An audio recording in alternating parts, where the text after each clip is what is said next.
আজকের গল্প এমন একজন লোককে নিয়ে যে লুনার বেসে একা আটকে পড়ে, সাথে থাকে কেবল এক ক্যাঙ্গারু।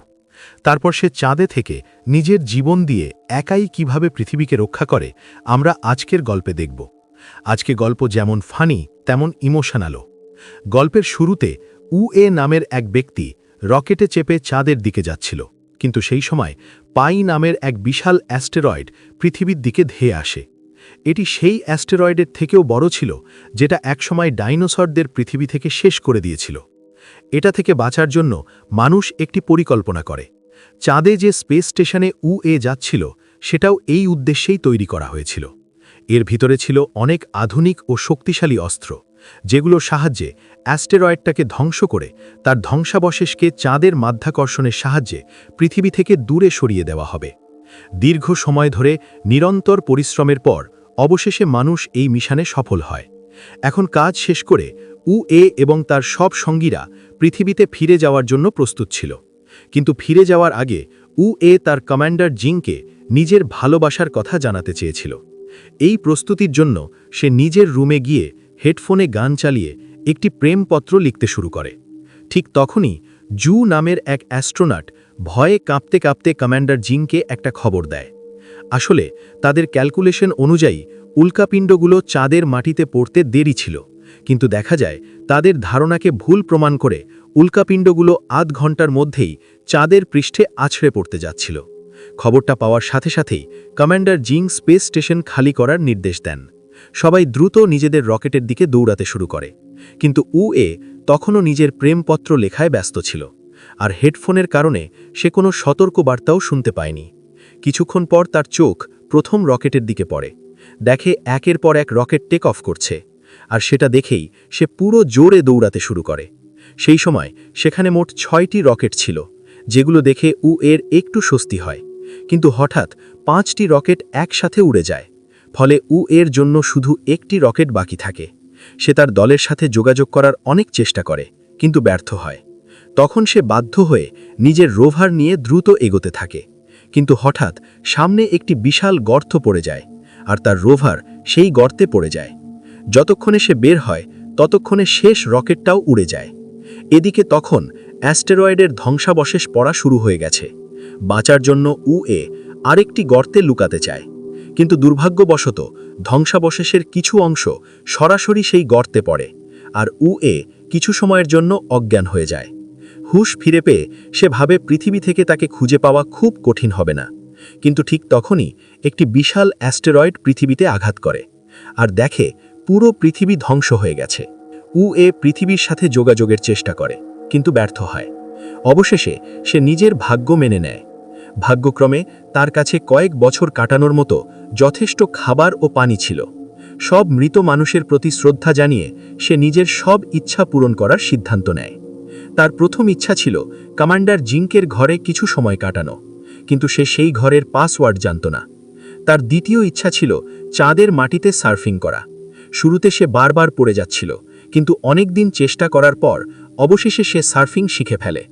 তবুও সে জিংকের রুমের পাসওয়ার্ড খুঁজে পায়নি। শেষমেশ রাগে সে দরজাটাই বোম দিয়ে উড়িয়ে দেয়। তারপর জিংকের একটি ছবির সাথে ডেটে যাওয়ার সিদ্ধান্ত নেয়। সেই সময় ভুল করে সে জিংকের ছবির মুখে টমেটো কেচাপ ফেলে দেয়, আর সেই সুযোগে সে ছবিটিকে চুমু খায়। কিন্তু সে জানত না যে তখন স্পেস স্টেশনের পুরো টিম তাদের পৃথিবী থেকে দেখছিল। তার এই কাজ দেখে সবার মুখ হাঁ হয়ে যায়, সবাই মুখ ফিরিয়ে নেয়। অন্যদিকে জিংকের মুখ লাজে লাল হয়ে যায়, কিন্তু নেটওয়ার্ক সমস্যার কারণে তারা শুধু তাকে দেখতে পারছিল, কথা শুনতে পারছিল না। উএ যে ভেবেছিল পৃথিবী পুরো ধ্বংস হয়ে গেছে, বাস্তবে কিন্তু এখনও অনেক সার্ভাইভার বেঁচে ছিল। যেহেতু উএ কোনো বিপদে নেই মনে হচ্ছিল, তাই জিং তার রেস্কিউ মিশন বাতিল করার সিদ্ধান্ত নেন। ঠিক তখনই চেয়ারম্যান জানান যে গভর্নমেন্ট আগামী 30 দিনের মধ্যে উএর এই নতুন জীবন সারা পৃথিবীতে দেখানোর সিদ্ধান্ত নিয়েছে।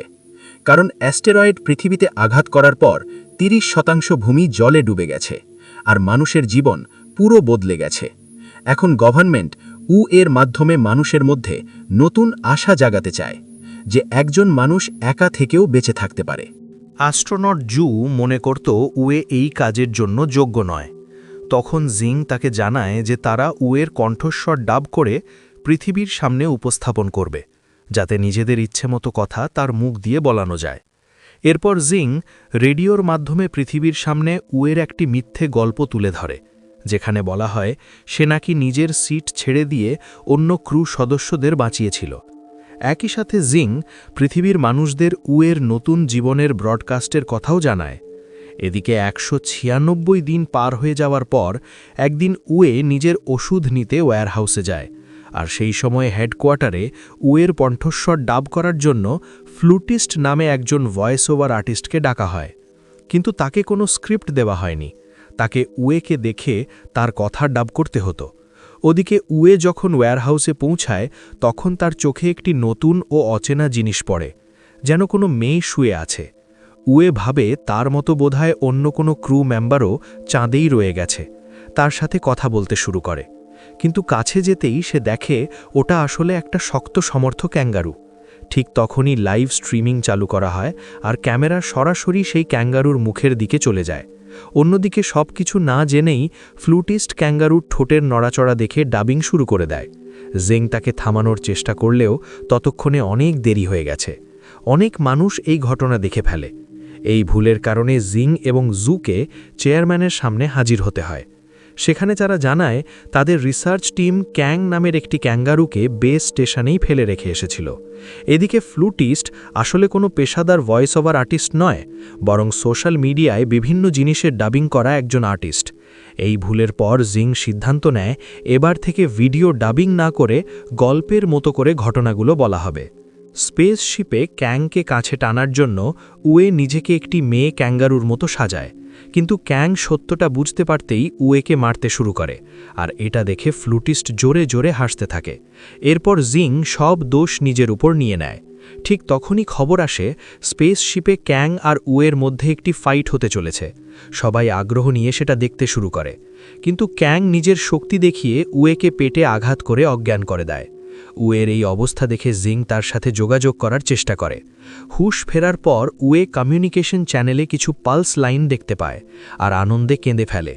যদিও সে কারোর কথা শুনতে পাচ্ছিল না, তবুও সে বুঝতে পারে পৃথিবীতে মানুষ এখনও বেঁচে আছে। তার মধ্যে নতুন আশার সঞ্চার হয়। সে পৃথিবীতে কিভাবে ফেরা যায় তার পরিকল্পনা করতে থাকে। এরপর উয়ে আর ক্যাং একে অপরের সাথে সমঝোতা করে আর একটি ভাঙা অ্যাপোলো 18-এর কাছে যাওয়ার সিদ্ধান্ত নেয়, যাতে সেটাকে ব্যবহার করে লুনার স্পেস স্টেশনে পৌঁছানো যায়। সেখানে একটি রকেট ছিল, যার সাহায্যে তারা পৃথিবীতে ফিরে যেতে পারবে। উয়ে নিজের সব শক্তি দিয়ে লুনার ডগ খুঁজতে শুরু করে, যা তাকে সাহায্য করতে পারে। এরপর সে পুরো মনোযোগ দেয় স্পেস ক্রাফটটাকে আবার তৈরি করার কাজে। এটা দেখে সবাই অবাক হয়ে যায়। যখন জিং তার ফাইল চেক করে তখন সে জানতে পারে উয়ে আসলে একজন ফ্লাইট ডায়নামিক্স ইঞ্জিনিয়ার, যদিও বর্তমানে সে মেইনটেনেন্স ডিপার্টমেন্টে কাজ করছিল। 282তম দিনে উয়ে জানায় ভাঙা ইঞ্জিনের কারণে তাদের রোভারের একটি ওজন সীমা রয়েছে, তাই তাকে ক্যাংকে পিছনে রেখে যেতে হবে। কিন্তু ক্যাং তাকে জোর করে আবার বেসে ফিরিয়ে আনে। তখন উয়ের মনে পড়ে এখানে থাকা একটি অস্ত্রকে প্রোটোটাইপ ইঞ্জিন হিসেবে ব্যবহার করা যেতে পারে। যদিও এতে অনেক ঝুঁকি ছিল, তবু ক্যাং তাকে সাহায্য করতে রাজি হয়। এই কথা শুনে জু জানায় কাজটা সম্ভব হলেও সূর্য ডোবার আগে বেসে পৌঁছানো খুব কঠিন, কারণ ওই ইঞ্জিন সোলার পাওয়ারে চলে। চাঁদের একদিন পৃথিবীর 14 দিনের সমান হলেও টানা চালালেও তারা সময় মতো পৌঁছাতে পারবে না, এটাই সবার ধারণা ছিল। কিন্তু সূর্য ডোবার সাথে সাথে উয়ে উল্টো দিকে গাড়ি চালানো শুরু করে, কারণ সে জানত সূর্যের আলো ছেড়ে বাইরে গেলে চাঁদের ভয়ঙ্কর ঠান্ডায় সে মারা যাবে। এটা দেখে জিং বুঝে যায় উয়ে সূর্যের পেছনেই ঘুরে বেড়াবে, যাতে তার কাছে মোট 41 দিনের সময় থাকে। কিন্তু 28তম দিনেই উয়ে আর ক্যাং দুজনেই ভীষণ ক্লান্ত হয়ে পড়ে, তাই তারা নিজেদের দড়ি দিয়ে বেঁধে নেয়। অনেক দিন টানা চলার পর অবশেষে তারা ইঞ্জিনের কাছে পৌঁছায়। সেখানে পৌঁছে ক্যাং বারবার একটি বাটন চাপতে থাকে। ভাগ্যক্রমে সেটা কোনো ভুল বাটন ছিল না, ওটা ছিল ইঞ্জিন চেক করার বাটন। এইসব বিপজ্জনক কাজকর্মের জন্য উয়ে শেষমেশ ক্যাংকে ধরে ভিতরে বন্ধ করে দেয়। এরপর তারা দুজন আবার বেসে ফেরার উদ্দেশ্যে রওনা দেয়, কিন্তু পথে ক্যাংয়ে কার্ট ইঞ্জিন থেকে আলাদা হয়ে যায়। উয়ে যখন এই বিষয়টা বুঝতে পারে তখন অনেক দেরি হয়ে গেছে। সে জানত যদি এখন ক্যাংকে নিতে ফিরে যায় তাহলে সূর্যের আলো হারিয়ে ফেলতে পারে।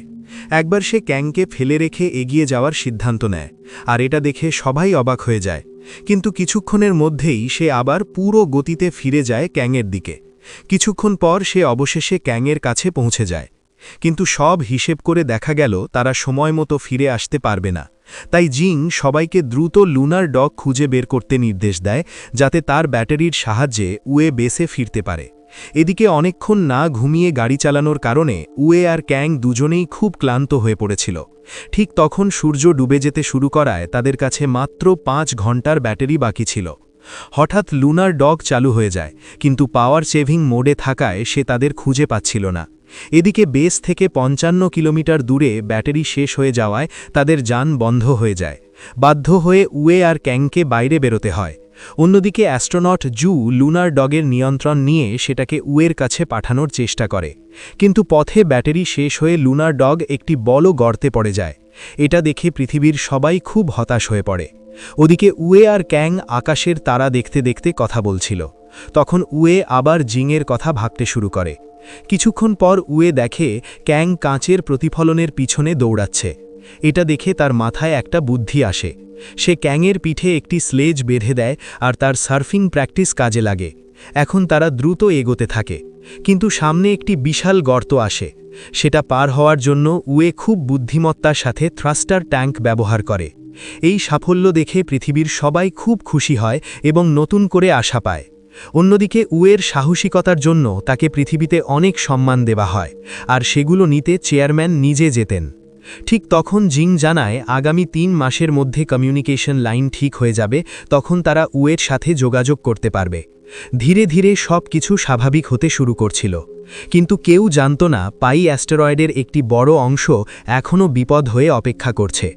ওদিকে উয়ে আর ক্যাং খেলছিল, তখন ক্যাং ভুল করে কিছু তার নাড়া দেয়। এর ফলে উয়ে আবার স্ক্রিনে কিছু সিগন্যাল দেখতে পায়, কিন্তু এবার উয়ে ভাবে পৃথিবীতে হয়তো কেউ বেঁচে নেই, আর আগের সিগন্যালগুলো হয়তো ক্যাংয়ের এই তার নাড়ানোর কারণেই এসেছিল। এটা ভেবে সে খুব হতাশ হয়ে যায়। এদিকে জিং সর্বশক্তি দিয়ে কমিউনিকেশন লাইন ঠিক করার কাজ শুরু করায়। কিছুদিন পর উয়ে ক্যাংয়ের জন্য একটি মেয়ে ক্যাঙ্গারুর খেলনা বানিয়ে আনে। তারপর সব শেষ করে দেওয়ার জন্য সে জাহাজের বাইরে চলে যায়। উয়ে তখন খুব হতাশ হয়ে পড়েছিল, তাই জিং পুরো পৃথিবীকে জানায় উয়ে আসলে কি অনুভব করছে, আর সবাইকে অনুরোধ করে নিজেদের ফ্ল্যাশলাইট চাঁদের দিকে ধরতে। সবাই নিজেদের সাধ্য মতো প্রচেষ্টা চালিয়ে যায়। ওদিকে উয়ে যখন হেলমেট খুলতে যাচ্ছিল তখন সে পৃথিবী থেকে আসা আলো দেখতে পারে। এটা দেখে সে হাঁটু গেড়ে বসে কাঁদতে শুরু করে। কিছুক্ষণ পর বেসে ফিরে এসে কমিউনিকেশন চালু করলে সে অবশেষে তার সাথীদের কথা শুনতে পায়। তারা তাকে জানায় তার জীবন পৃথিবীতে লাইভ স্ট্রিম করা হচ্ছে, কিন্তু তবুও উয়ে কিছু বলছিল না। তাই সবাই জিংকে তার সামনে নিয়ে আসে। জিং হ্যালো বলতেই উয়ে খুব খুশি হয়ে যায়। পরবর্তী কয়েকদিন ইঞ্জিনিয়াররা উয়েকে তার স্পেসক্রাফট ঠিক করতে সাহায্য করে, তবে উয়ে আসলেই খুশি হতো শুধু জিংকে দেখলে। অবশেষে স্পেসক্রাফট তৈরি হয়ে গেলে এক রাতে উয়ে জিংয়ের সাথে একা কথা বলার সুযোগ পায়। সেখানে উয়ে জানায় সে শুধু জিংয়ের জন্যই মেইনটেনেন্স ডিপার্টমেন্টে যোগ দিয়েছিল। আসলে সে আগে এই বিভাগে কাজ করতে রাজি হয়নি, কিন্তু একদিন জিংকে দেখে তার প্রেমে পড়ে যায়। আর তখনই সে ঠিক করে যেভাবেই হোক সে চাঁদে যাবে, শুধু জিংয়ের কাছাকাছি থাকার জন্য। একসাথে থাকতে হলে করতেই হবে, এই ভাবনা থেকেই উয়ে মেইনটেনেন্স ডিপার্টমেন্টে ছোট কাজ করতেও রাজি হয়ে যায়।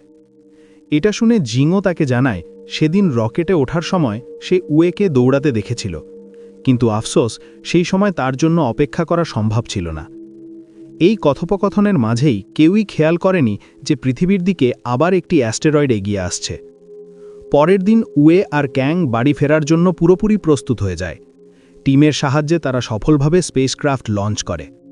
সবাই খুব খুশি হয়, কারণ 923 দিন চাঁদে কাটানোর পর তারা অবশেষে স্পেস স্টেশনে পৌঁছে যায়।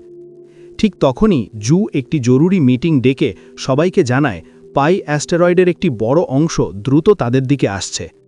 চেয়ারম্যানের মতে শুধু একজন মানুষই এই বিপদ থেকে সবাইকে বাঁচাতে পারে, কারণ তার স্পেসক্রাফটের ইঞ্জিন নিজেই এক ধরনের অস্ত্র। সে মানুষ আর কেউ নয়, উয়ে। এটা শুনেই জিং কন্ট্রোল রুমে গিয়ে লাইভ স্ট্রিম বন্ধ করে দেয়। এতে সবাই অবাক হয়ে যায়, কিন্তু জিং উয়ের সাথে কথা বলার আগেই উয়ে এই বিপদের কথা জেনে যায়। আসলে সে হেডফোনের মাধ্যমে তাদের সব কথা শুনে ফেলেছিল। এখন সে বুঝে গেছে যে মিসাইলগুলিতে ইঞ্জিন না থাকায় তাকে নিজেকেই সেগুলো অ্যাস্টেরয়েডের সাথে ধাক্কা দিতে হবে, আর মিসাইল অ্যাক্টিভ হওয়ার আগে তাকে আবার নিজের স্পেসক্রাফটে ফিরে আসতে হবে। এই মিশনে বেঁচে থাকার সম্ভাবনা খুবই কম ছিল, তবুও উয়ে এই কাজ করতে রাজি হয়, কারণ সে জানত এখন পৃথিবীকে বাঁচানোর দায়িত্ব তাঁর ওপরই।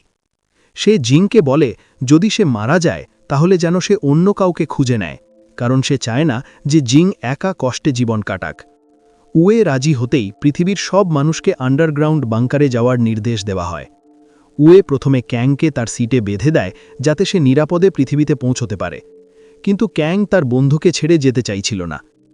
তাদের আলাদা হওয়ার পর উয়ে অনেক পাথরের মুখোমুখি হয়। এর মধ্যে একটি পাথরে ধাক্কা লাগতেই তার স্পেসক্রাফট ঘুরতে শুরু করে। এটা থামানোর জন্য সে নিজের একটি কম্পার্টমেন্ট আলাদা করে দেয়, ফলে মিসাইল ঠিক থাকলেও ইঞ্জিন আলাদা হয়ে যায়। তখন জিং তাকে জানায় পাই অ্যাস্টেরয়েডের সেই অংশ তার খুব কাছ দিয়ে যেতে চলেছে, আর সে কোনোভাবেই উয়ের জীবন উৎসর্গ করতে চায় না। কিন্তু উয়ে তাকে বলে এখন শুধু পৃথিবীকে বাঁচানোর কথাই ভাবতে হবে। এরপর সে নিজের স্পেসক্রাফট অ্যাস্টেরয়েডের দিকে ঘুরিয়ে লাইভ স্ট্রিম চালু করতে বলে। সে মিসাইল আলাদা করে সবাইকে ধন্যবাদ জানায়, আর বলে তার জন্যে পৃথিবীর মানুষের যে নতুন করে বাঁচার আশা পেয়েছে তাতে সে খুশি।